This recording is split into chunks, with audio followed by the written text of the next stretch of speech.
Hello there. Lynx here. Surprised? Probably not. We are playing Chronotopia second skin. Still.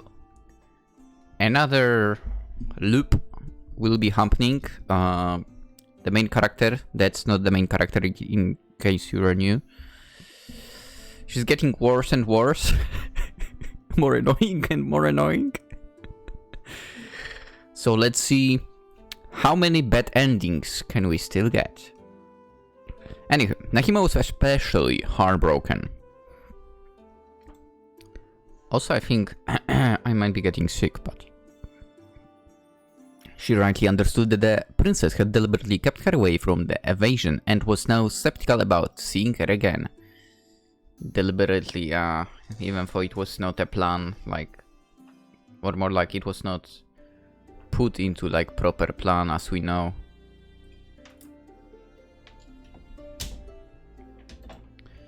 Why, princess?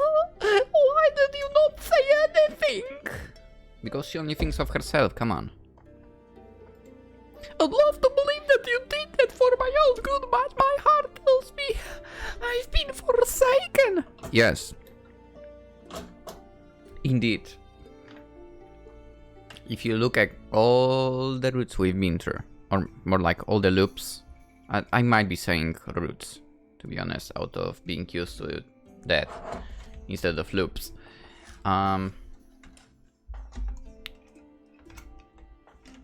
Yeah, I mean, she forgot you quite a few times, to be honest. Despite the fact that supposedly you were so important to her, and so on. Was I just another obstacle on your journey? Have you always thought of me that way? Please someone tell her that's what the princess did think. The young woman's complaints remained unanswered. To be fair, for it was my decision to like say nothing, like on the first or second loop, to not keep her around. So because Kionna is like a freaking stubborn as a mule, of course she would not think of changing that option. Anyway, a few days later, her mistress was transported with the convoy and Nahima never heard from her again. Just as she did the previous time, Kionna regained consciousness in the King Tali's bedroom and hastily came out of the pool to be able to officially meet him. Oh my god, she's doing that freaking annoying face expression. When she finally caught sight of him standing in the middle of the room, she could not help giving an evil smile. Because she's an evil character. Got you, this time I'm going to ensure that I do not make any mistakes. Your middle name is a mistake. Come on. You will fall in love with me, I swear it. I'm surprised someone would at all. Putting on the most surprised and fear look in the world, the young Moor endeavored to repeat their very first conversation.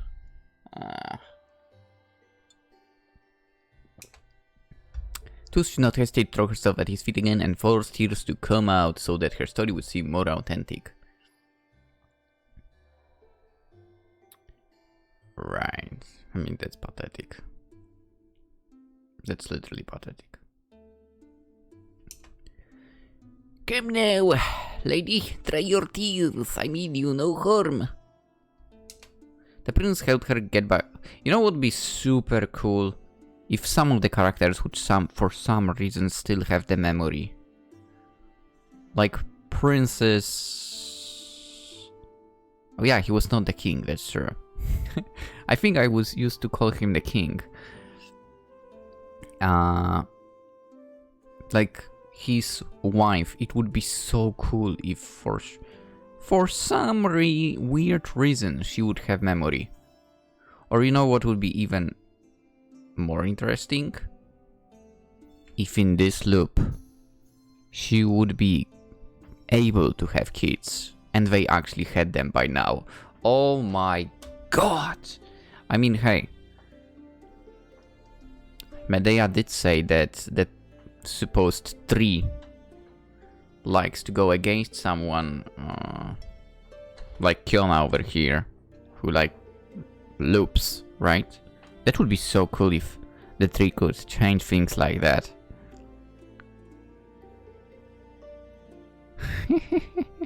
Dude, you can tell by the way, definitely. If you are new around 5 minutes in the video, you can tell that I don't like the main character, and that is Kionna. Anywho. But hey, I dislike her in a good way? Because she was written to be disliked. Anyway. However, she was this time able to notice that he was removing his wedding ring in his bag and trying to hide it in one of his pockets. Dude, what is... You know what? Not only Kionna overall deserved the punishment she got, he also should have gotten such an ending. I wish the wife has done that. What a rascal! I was so busy focusing on my blossoming love. Blossoming love? What are you talking about? You literally fall freaking in love with whoever you see on the street. I did not see your little game, so the truth was right under my nose from the very beginning. Traitor, I forced you to choose me this time. Why would you go after him still? What the fuck is wrong with you? Dude, like, if the mother was the same as her, and we don't really know that. But if she was the same like her, oh my god. No wonder she spawns like a devil over here.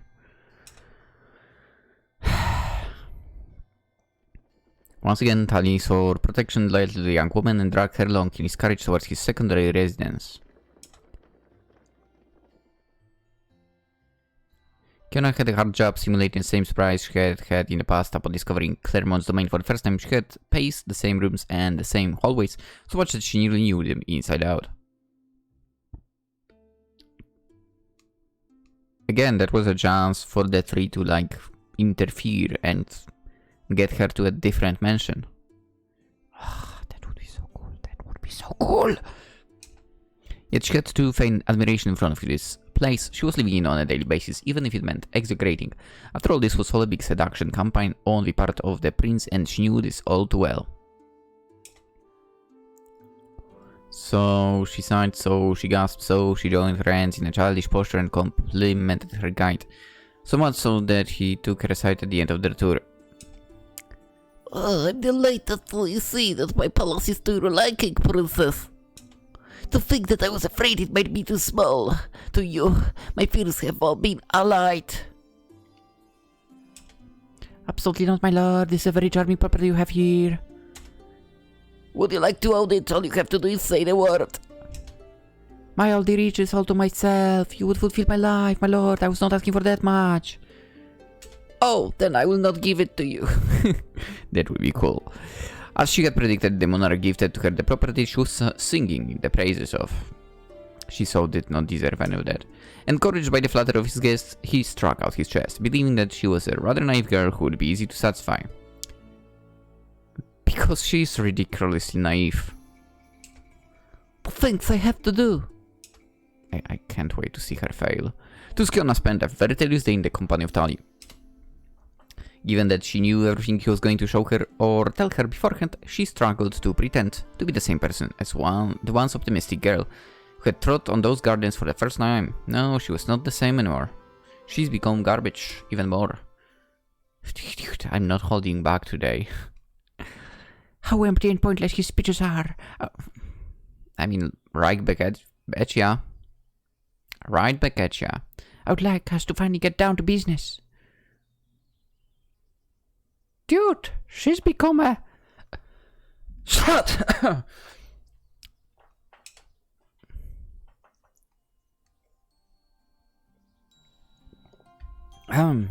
Oh boy, really getting sick. At last the sovereign tried to leave her. He had promised to welcome Seraphine, who was returning from a stay with her parents, and thought he could go back to the castle before nightfall. I'm sorry, my lady, but I already have to go. Very urgent matters await me at the castle and I must absolutely settle them. However, the princess had not anticipated the consequences of this simple event.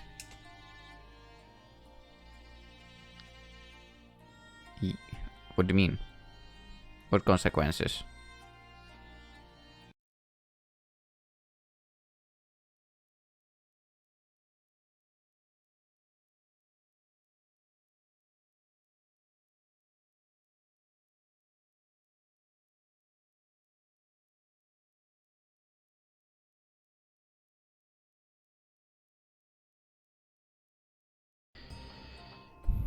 Oh no, he's leaving, but if he does leave, we are going to court each other for weeks again. I don't want to have to play hard to get for eternity. I do not have the luxury of waiting anymore.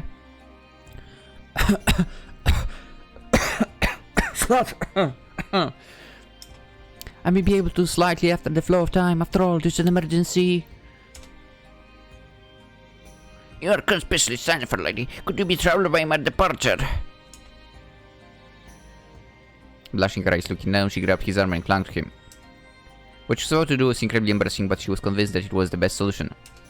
Do you need to leave, my lord? Unless I have to.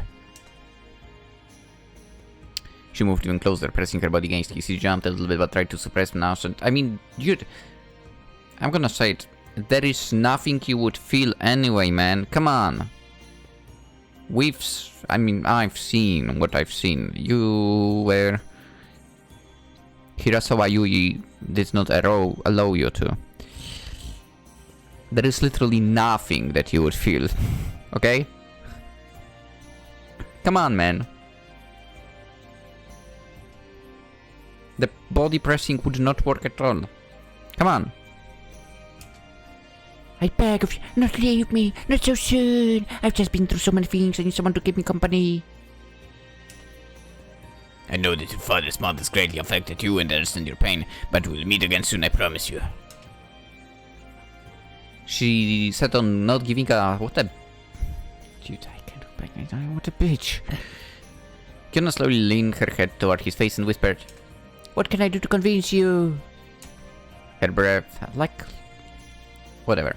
Her breath was reaching the back of his neck, and Tali's face turned red in return. He had intended to give her more time, but the stranger seemed to insist on moving on to the next step. As he was not used to forward women, his confident pretty words instantly melted into a flood of mumbling. Do not insist, my lady, my counselors. But I'm going to feel so lonely. Nobody cares. Besides, should I not thank you for saving me? It would be the least I can do.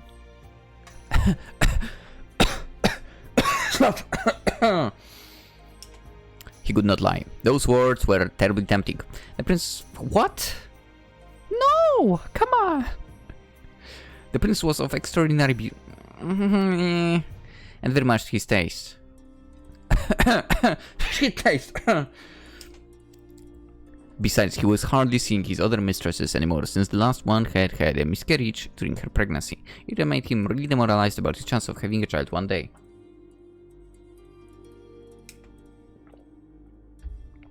But this one seemed different. No? Perhaps it would work with her. The possibility to combine pleasure with practically made the offer irresistible. So he put up one last resistance for form. Dude, you are so weak. That's so pathetic. I would greatly appreciate to spend night with you, I swear, but I have made a promise and it would hurt me a lot to break it. Really, even if I thought only once? Slut! Although she was putting on an act, Kionna was in part sincere. She was truly anxious and felt obliged to speed things up to obtain some affection. At least she thought her method would be effective, and it was. Meanwhile, I'm here like, I don't understand why at all. Moments after the prince nervously kneaded the collar of his cape and sighed. You've convinced me, I'll stay tonight, but it's only to make you happy, princess. Pathetic. Just allow me to let the castle know, so that nobody would be worried by my absence. Of course. Dude, it would be funny if he actually sneaked away. That would be so cool. As she was watching, he whispered something to his retainers from a distance. Kionna bore a triumphant smile. I don't know why. So annoying.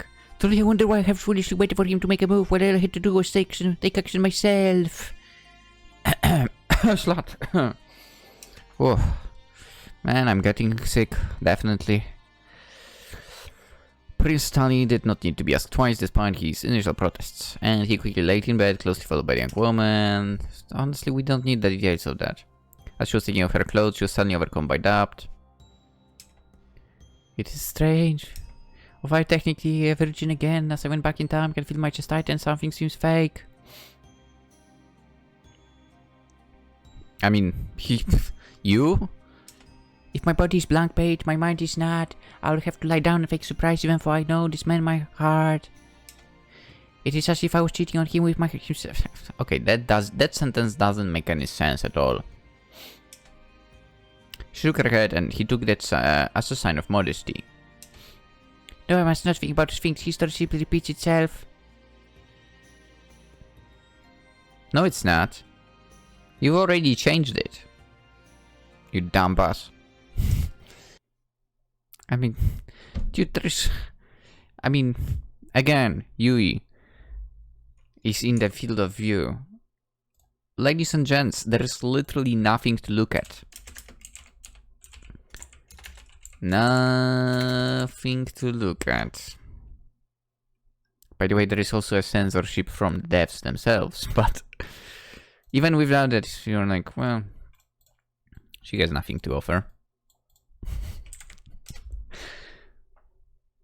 You bet I'm also attacking in that department. Because of what kind of person she is. Otherwise, I would simply just not say anything. But, yeah, meh. Very meh. And she climbed into bed with him. For the second time, she was deciding on her first time.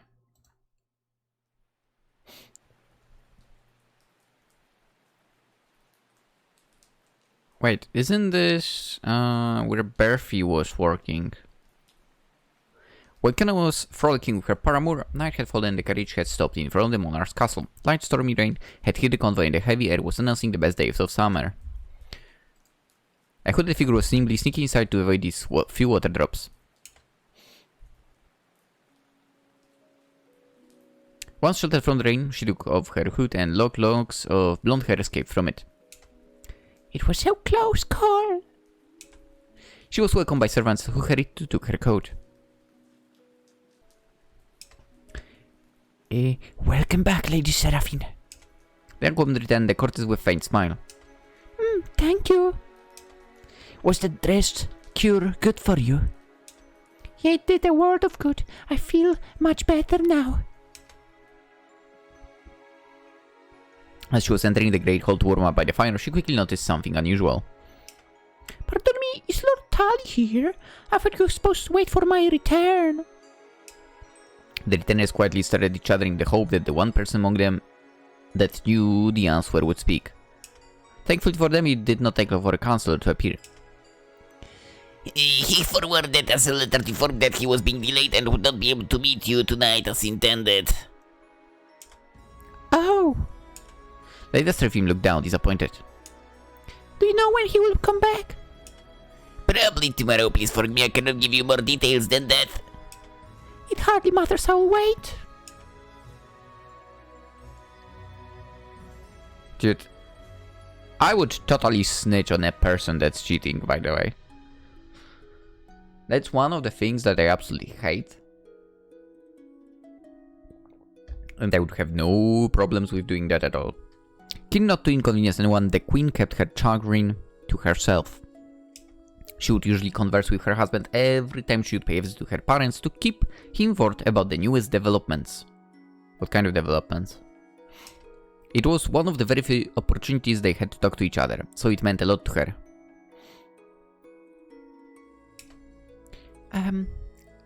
Would you like a light meal? Oh, excellent idea. I'm tired by this long trip. It will undoubtedly be good for me.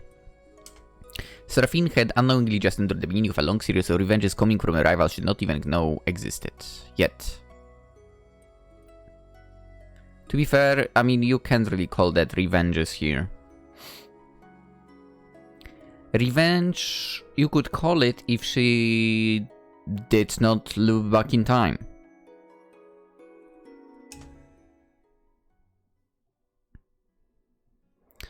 When that trash Kionna began to emerge, the sun was showing up again. What a pain in the ass. Again, nothing to look at. Guys, not guys. You lose nothing. I wish I didn't see that. She turned to Tali to see if he was still sleeping, but his side of the bed was already empty. Heh. Oh my, why am I not surprised? I mean, anyone normal would run away. Although this behavior was nothing but predictable on the part of the prince, considering their past relationship, she could not help biting her lips with bitterness. He's abandoning me again, like a mere toy. I mean, that's what you are, to be fair, man. At the end of their previous life, Tali had wanted to make amends for his absences and be here more often, especially for his son. Of course, his resolutions were no longer relevant, but the young Moor still remembered them so distinctly that she had trouble associating him with the past. Instantly, it was very difficult for her to make a clean break. To her, only a few hours had elapsed between the time she had woken up in the same bed for the last time, the day of Lady Starfield's invitation, and the present time. She had gone back to her childhood castle since then, but that period of time had been so short it seemed like a dream. As the remained withdrawn into her thoughts, servants suddenly walked into the room, leaving the door wide open. Still befogged but aware of her nudity, Kionna pulled the sheets back towards her chest and looked daggers at them. Just, I mean, not much of a chest, but... yeah. Good morning, Lord. Tali, let us know that you would be the mistress of the house from now on, and... How many times do I have to repeat that I do not get out of bed so early? Dude, it's literally the first name, bitch. Dude, she already messed up. She's so... Her interlocutors goggled at her. Googled. To use to her previous life, the princess had acted by reflex. By reflex. I mean, she's just plain dumb. Yet it should have been her first official discussion with the ones that would become her ladies-in-waiting. Twice, as embarrassed by her blunder, she tried to correct herself, fumbling for the right words. Oh, my apologies, I'm still in a daze and I'm dumb and... The retainers only appeared half convinced but pretended to believe her.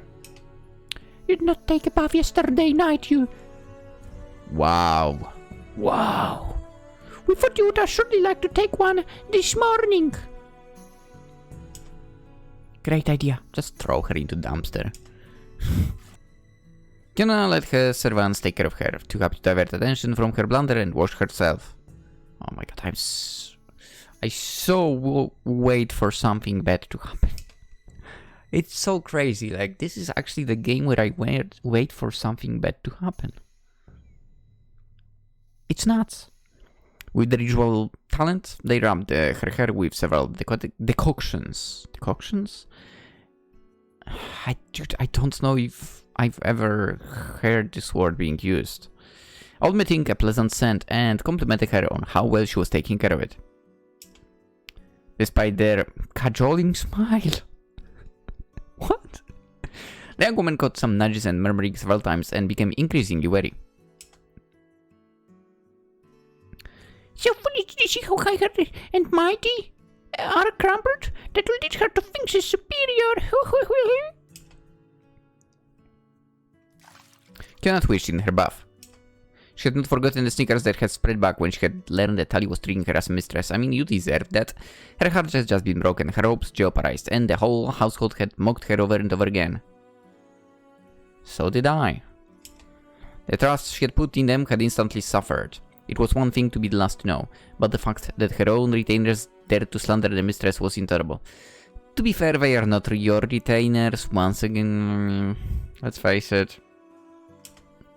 Oh, she had said nothing at the time, as she was full of grief. She had admittedly swallowed her anger, but she had not forgotten. So pathetic. It seemed to her that her ladies in waiting were laughing at the situation again, and that stingy affront was awakening her wrath. Wrath, and what will you do? Oh, so afraid. The princess did not handle the first days at the Claremont's domain very well. The whole building was imbued with unpleasant memories, and she felt deeply uncomfortable, as if she was now living among ghosts. Haunted by a feeling of imminent danger, she tried as much as possible to avoid the rooms that could remind her about it. To make matters worse, she was already starting to get bored. Naturally, she was tempted to resume the activity she had started in the previous timeline, but she could not focus on anything anymore. But I don't know, I mean, I'm pretty sure in that mansion I would not be bored at all, but... I mean... whatever. I could resume taking charge of the palace management, but if I die again, I'll have to start over. Don't worry, you will die again, yeah. Why waste my time, like Sisyphus out on the roll-up boulder destined to crash me? I mean, why waste time and repeat and loop then? It will be pointless to expend great effort in doing something if I do not reap the fruit of my labor sooner or later. Jesus Christ, she's so dumb. Besides, I will have ample time to do so once I'll be sure that Clotari... by the way, what a terrible name. ...is fit and healthy. By the way, is that an actual name? Please tell me it's not. If someone named a person with this name, like, huge judgment then. What I see is some brand of shoes? Oh, it's literally a skin. Okay, for example, an armchair is made of the skin called Clotare. Was there a person like that? Yo, there is some Dr. Clotare Rapale. Oh my god. Wow. Okay, like a culture scientist. Okay. He's a consultant for half the companies in Forbes 100? What the hell? Damn. That's nuts.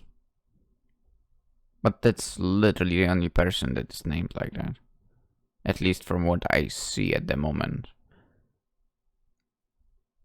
I wonder if that's a common name at all, to be honest.